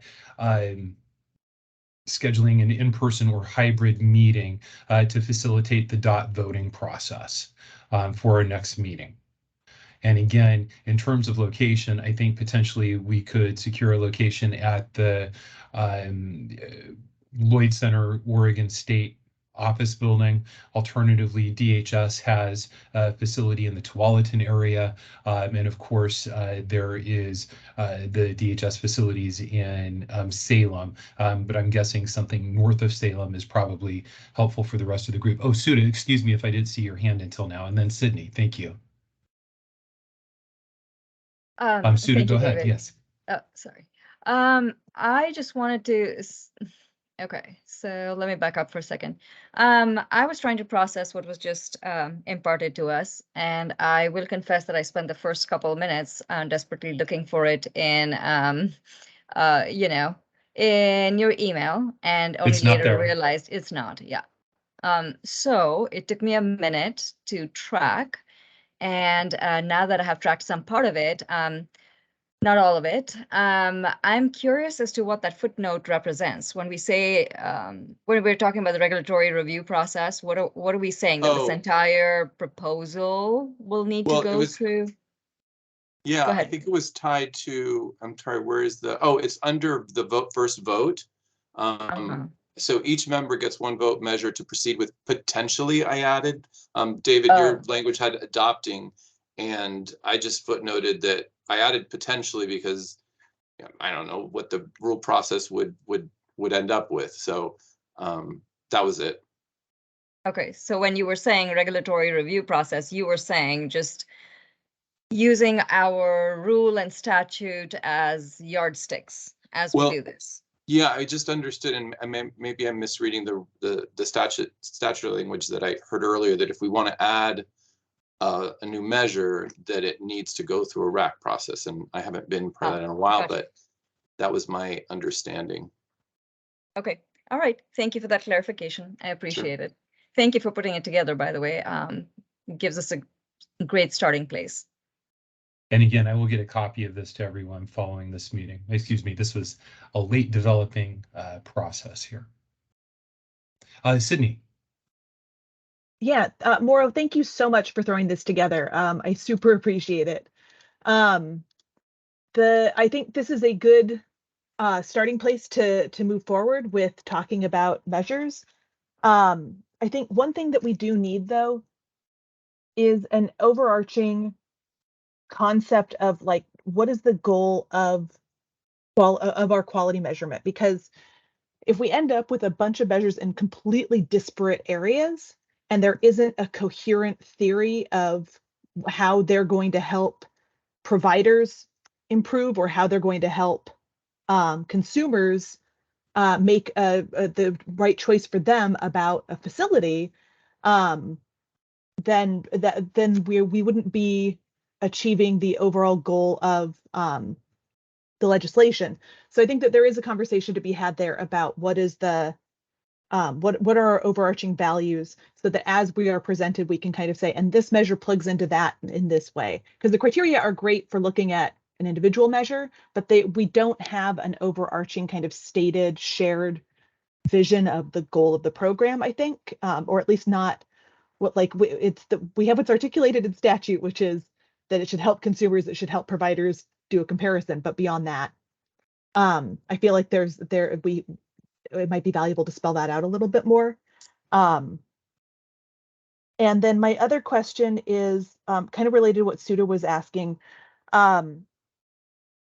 Before we go to a RAC process, I don't expect anyone to know the answer to this right now, but one thing we would need to figure out is, do we need to have exactly how the measure would be measured spelled out before we went to a RAC process, so that what the public were commenting on, or what an advisory committee was commenting on, would be the exact specifics, and then those would be modified potentially by that process? Or would it be the concept and then the spelling out would come after? And I ask that because the legislature gave us in statute a couple of things and we had to spell them out. So that happened after. And I think it'd be good to clarify the order of operations there. Thank you. So I'm going to call on Lynn first, because I have a feeling she might have a point of clarification on Sydney's question, and then we'll go to Mauro, please. Lynn. Yes. When you go to a rule or a RAC hearing and you're putting information out, yes, it's nice to have as much detail as you can. Do you legally need that? No, but you will, I suspect, have a lot of people attending the RAC who are asking the questions of why.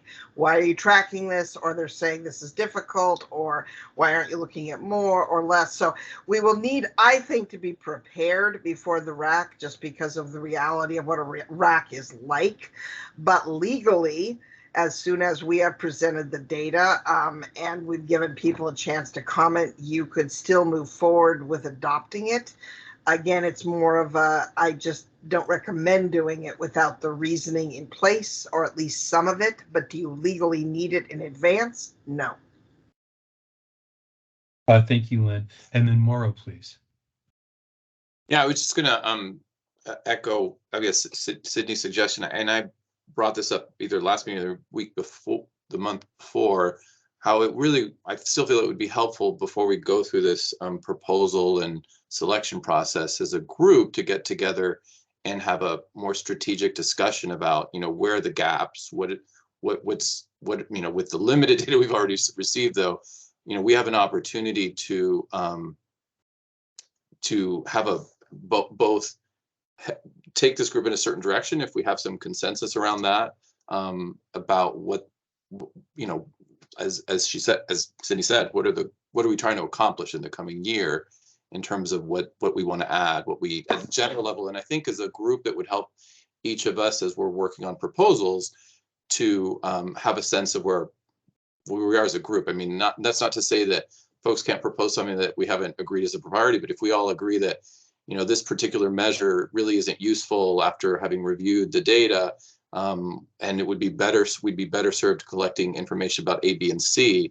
I think that would help save some time and discussion and make productive use of individual efforts to respond to where we think the opportunities are for collecting better and more useful data.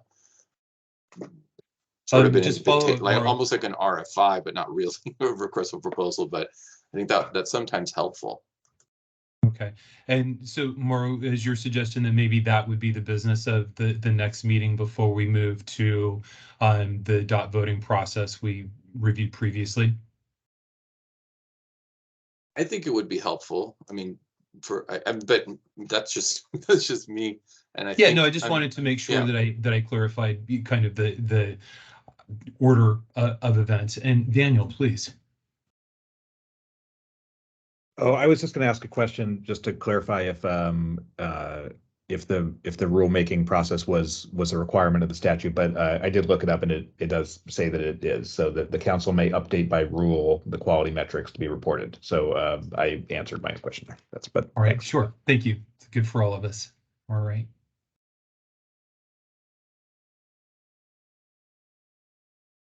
Lay of the land, here's where we are. We have a proposed process to get us through review of metrics that's out on the table that I will send out. For business for our next meeting, we have a proposal, and we can take a look at this as we form the agenda for our November meeting. But that the proposal generally is that the council have a strategic discussion about both the overarching vision of the Quality Measurement Council and a review of the field of data, and have a strategic decision about where there may be gaps in data that may inform the council's process on choosing which measures to include.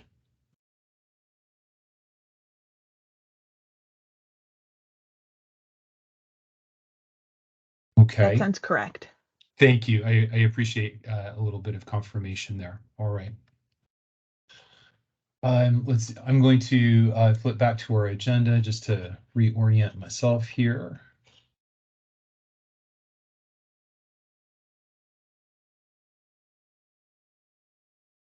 All right. I think at this time, if it's all right, what I'd like to do is open up the floor to any comments from the public. And a note, the way I've been working with our members of the public is where my impression is the comment from members of the public are to clarify a concept that's in discussion. I've been calling on them, and I'm also trying to honor the leading role of council members and make sure that we provide a protected time for public comments. Having said that, our first public comment is from Nicolette, and thank you. So I just have a clarifying question, and maybe I'm missing this. David, you had the list of the proposed new metrics for discussion. Yes. And I know Mauro just went through kind of the DOT program to kind of help direct how you would choose which ones maybe have more priority over the other. But I wanted to just take a step back. It was my impression from previous calls that in order for a metric to be on this list for consideration, that there was data that needed to be collected around that topic, and that does it meet a criteria, and is it being collected elsewhere and stuff like that, and that there was going to be some type of a screening process before a metric was put on that consideration list. Is that still being considered? Because as I look at that list, and I know it's not on the screen right now, but when I look at that list, just off the top of my head, for example, vaccinations, influenza, and pneumococcal, that is already tracked. That is already done through public health, and the communities have to report their vaccinations through DHS. So to me, that wouldn't be one that would be considered because it's already being tracked somewhere else. Same thing with infections. Infections have to be reported to DHS and tracked that way as well. So that to me is already being tracked in another resource.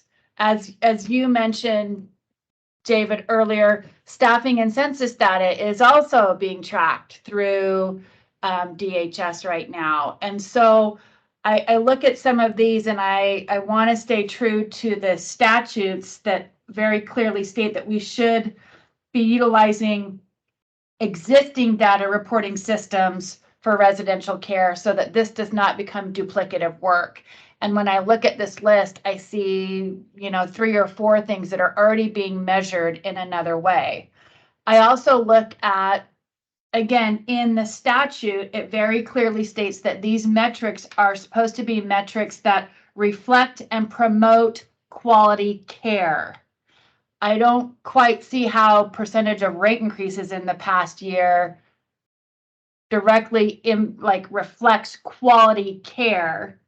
And I also think, and I would love to hear from Ozzy, community-based care providers participate in Ozzy's study every year that PSU does for community-based care.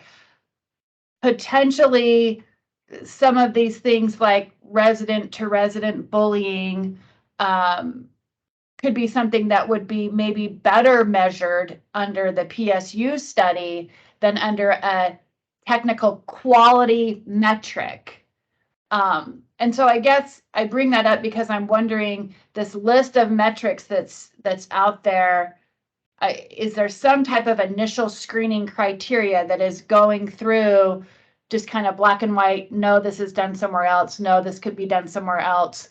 And really, really focus this committee on quality metrics that promote quality care.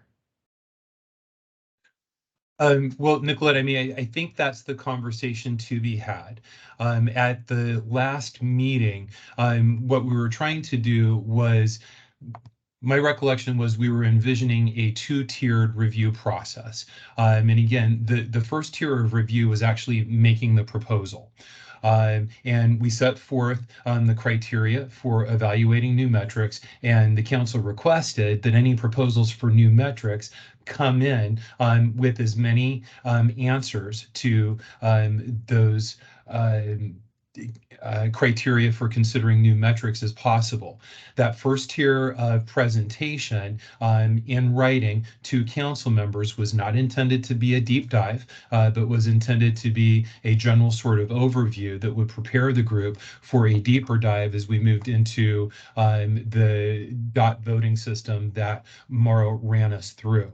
In terms of the conversation about, hey, vaccinations are collected here, maybe resident-to-resident bullying is best collected in the PSU study, all fair questions, but I think those types of questions are encapsulated in the proposals for the next meeting that we've had from Sydney and Mauro, and that is taking a look at the vision for Quality Metric Council and also looking at the data field to the extent we can get our head wrapped around that, and allow this committee to be strategic in which additional types of metrics they collect. And then finally, your point about the metrics needing to point to quality care. I think reasonable minds can differ. And again, that is the utility of having conversations. I imagine Fred Steele has a rationale for why he believes percentage of rate increase relates to quality care. The group can have that conversation. They can certainly vote on new metrics. We have a comment from Daniel, and then Ozzy, I see you on deck. Thank you. Dan, go ahead. Yeah, thanks. And yeah, and I appreciate the discussion here. And I know that, like Nicolette, thanks for bringing up the vaccinations, because this is, I think, a good example of one where, yes, we have an immunization program with a vaccination registry where every vaccination is captured. To my knowledge, not all those data are served up for every community-based care facility in the state. But if they are, I'd be interested to see it. But certainly I think that, yes, like those are the discussions I was expecting and kind of hoping to have, like, with the group after putting forward these, like, recognizing that vaccinations are an indicator of like a useful measure for consumers and also for facilities. And if it is the case that that all the data on kind of like sort of on vaccinations like influenza and pneumococcal and so forth are already available and accessible, then great. Then that would not then that would be like reason to for this group to decide that it wouldn't have to be like one that we would ask facilities to additionally report. However, it seems like in my review that, like, though that some of these stats, like, are available for some skilled nursing facilities, that maybe they aren't necessarily all available or summarized for many of the smaller facilities around, and having an opportunity to review the data availability around this, I think, would be actually a really important like thing to do as just like part of the work. So so yes, so yeah, that's what I had to say about it. Thanks. Thank you, Daniel. Ozzy, and then we'll go to Sydney, please. Thank you, David. Yeah, so CBC study is definitely available, and we consider, almost all of the members of this committee as one of our community partners, and some of you actually do attend our monthly meeting, or you're someone from your organization, and we would love to hear your input. Every year we have this questionnaire development process that we go through, and we include or exclude items depending on various factors, and we would love to consider, including some of these questions, or even maybe, some council members might think that we can use PSU study as like a testing point, right? Like, okay, does this question work in the format that it does before we go ahead with including? I don't think we can do that structurally. We can do that informally or organically, perhaps, as a matter of community input from members of QMC into that study. Having said that, I feel like PSU study has a different purpose in the sense of summarizing what's going on in Oregon assisted living, residential care, and memory care facilities versus, so QMC's reporting is at the individual level. That's something we never do. And I think that might have a slightly different purpose or accountability mechanism than anything QMC data can do. So I just want to emphasize that there is some organic benefits to collaborating of this council with the PSU study, and there's also some unique features of QMC I think that PSU cannot ever achieve. Thank you for those clarifications, Ozzy. And Sydney? I think one other thing we want to consider, and Nicolette, I'm really glad you brought this up, is how can we work with partners that are already collecting this information if they are not making it public in a way that would be beneficial to our purposes? Like I know that OHA's public health, they've been under a huge amount of pressure. A lot of their resources were diverted to COVID response. And so I've noticed that a lot of their HAI reporting seems to be behind. And that is a question I will have. I sit on the HAI Advisory Council, and they will meet again in December, I believe. And so that is a question that I will have for them, or for us, I guess, is what is the plan to get back on track with public reporting? But I think there are great opportunities for us to reach out to groups like that to say, hey, we noticed that you collect this data for community-based care. How can we get more up-to-date or more open reporting on that? And then can we direct, from our website, can we put a link that's like, hey, if you're interested in vaccination rates, here's where you'd find that. And so then facilities only have to report to one place.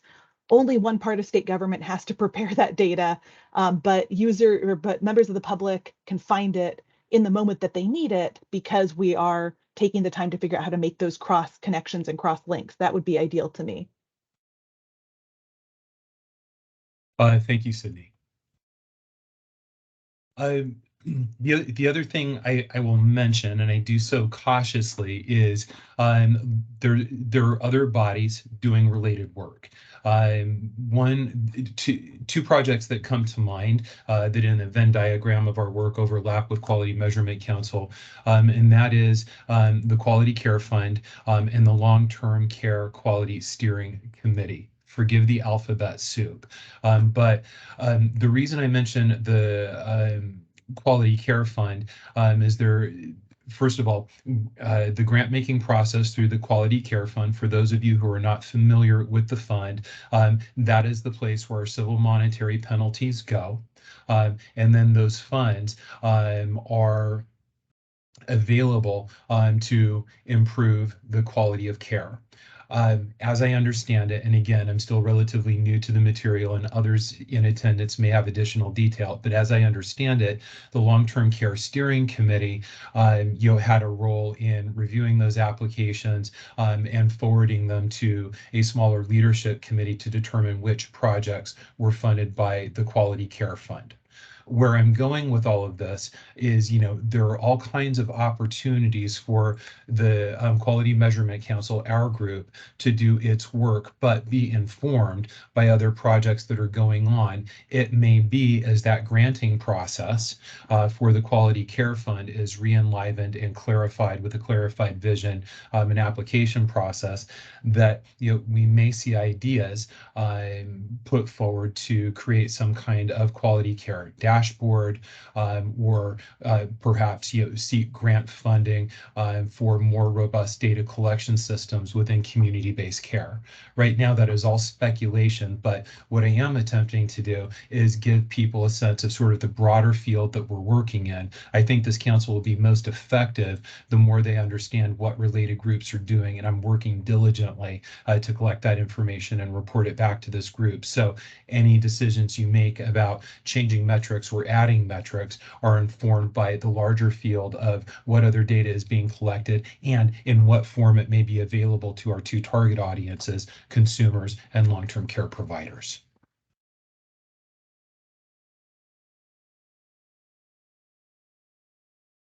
Thank you, David. That's super.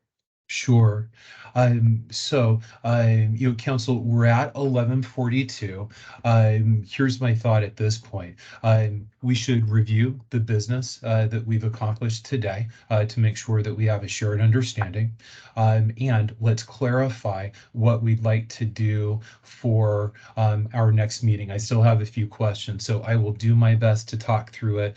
For my note takers, please help me here to capture this accurately. But if you'll give me a minute, I'm going to put our agenda back up, and we'll make sure that we have a shared understanding of what's been agreed to today. And please, everyone, feel free to speak up and make sure I get this right. There's lots going on. The first thing that we did was we reviewed our minutes from the last meeting. There were several changes. Notably, there are several places in the minutes where we want to assure that the group's process is we determined that we're going to run with the current measures in place for reporting year 2023. And during the calendar year 2023, the group is going to work on this process of reviewing new metrics for consideration in the future. So there will be amendments made to the minutes, but the minutes were accepted with the corrections noted.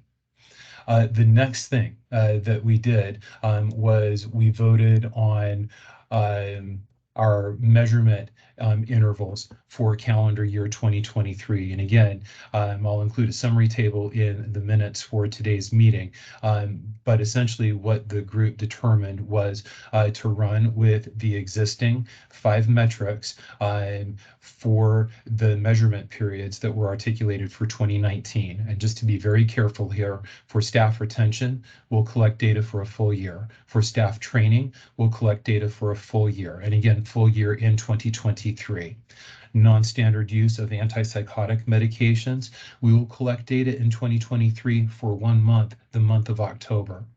And then finally, the core Q questions, that is the resident satisfaction survey, will be maintained in its current collection interval, and that is during reporting year 2023. The core Q questions will be administered at one time during any time during the year.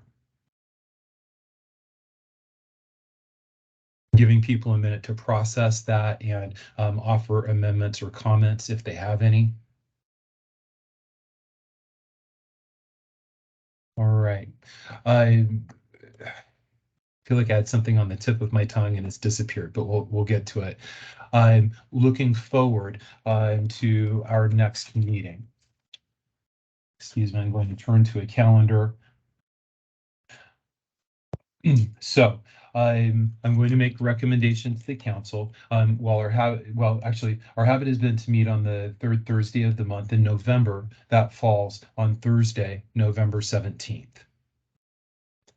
I will be more diligent in sending out the scheduler, but please mark your calendars for our next Quality Measurement Council meeting on Thursday, November 17th.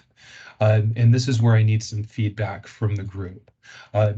My impression is that our emphasis for a meeting on Thursday, November 17th will consist of two parts, and not necessarily in this order, but one part is discussing the overall vision for the Quality Measurement Council, as Sydney has described. And again, just making sure that we have a clear understanding of our charge and how our collection of data fits with that charge.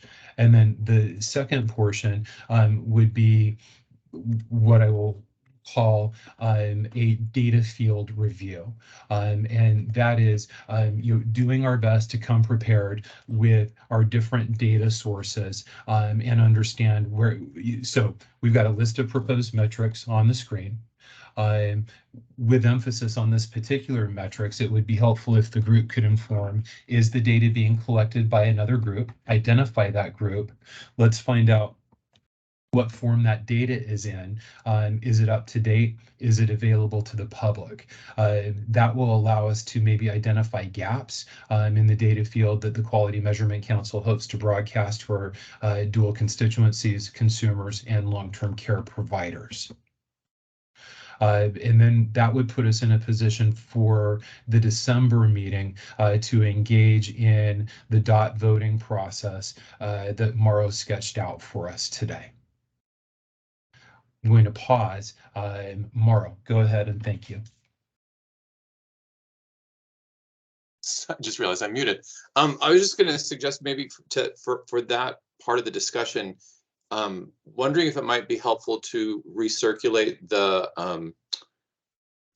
latest version of the criteria for nominating new metrics, so that anybody who's maybe submitted something and it needs more information that we agreed should be included. That would give folks till December, and so that we're clear on what we need for the review process, and maybe circulate the latest version, and then we can each, add in any suggested, finalize it, and before the December meeting, and make any proposed changes to whatever the last version of the criteria was for nominating new metrics. Yeah, thank you, Mauro. I like that. I mean, what I will say is that, Daniel's proposals came in the form that the committee asked for. The other proposals did not come in that form. So I will recirculate the criteria for reviewing proposed metrics. The other thing that I'll add, I may send 2 drafts of that document out. I have enlisted the help of another DHS policy analyst. This is a PhD data analyst on our staff, Simon Bauer-Leffler, and he had some really excellent suggestions to refine that process for evaluating metrics. So I will send the process as was agreed to on September 22nd by the Quality Measurement Council. I will also send an updated list of metrics that includes feedback from Mr. Bauer-Leffler for the group's consideration. And Ozzy, I'm real quick looking at your note here in the chat. Thank you, friend.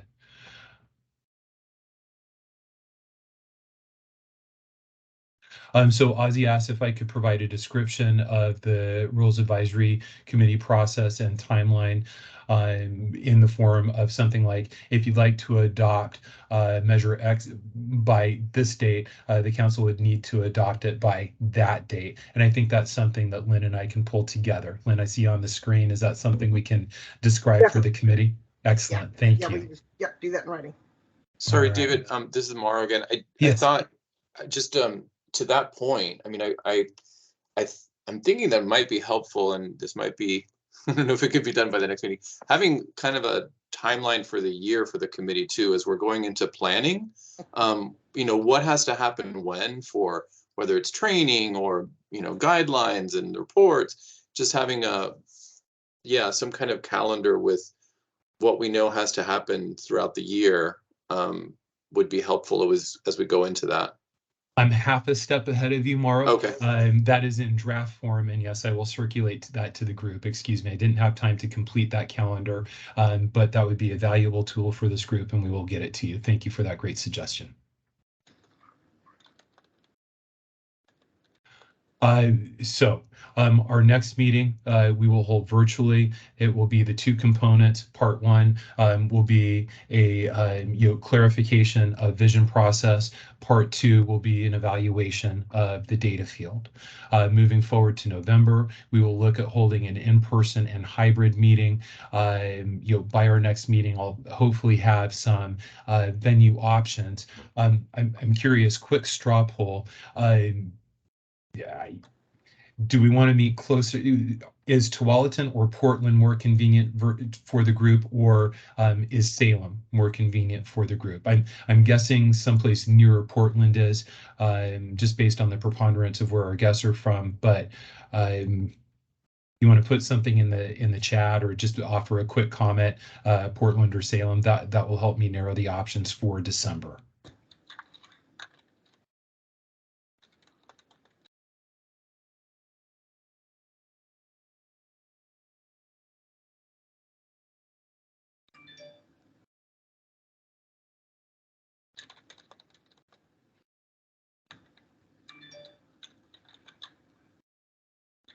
Fair enough, Mauro. All of us are bringing our bias. And the other balancing factor will be exactly what facility is available. So here you, Suda. And again, I'll do everything I can to create a hybrid meeting. The reason we're thinking an in-person meeting is best is it really allows for that dot voting process. We want to be mindful of doing our voting in public. I've been toying with the idea of, can I circulate a ballot so people can assign their dots, and then I read how people have assigned their dots into the record. If we were able to do that, it wouldn't require everyone to come in person, but certainly there's other utility to us being in a room together in person occasionally. All right. So again, we've got a preponderance that say Portland or Tualatin are most convenient. I'll review the facilities and have some proposals for us at our November meeting. Any comments before we adjourn for today?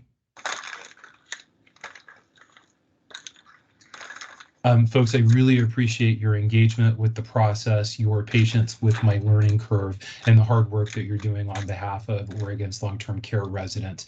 It's heartening to see people so invested and think so carefully about how we measure and define quality.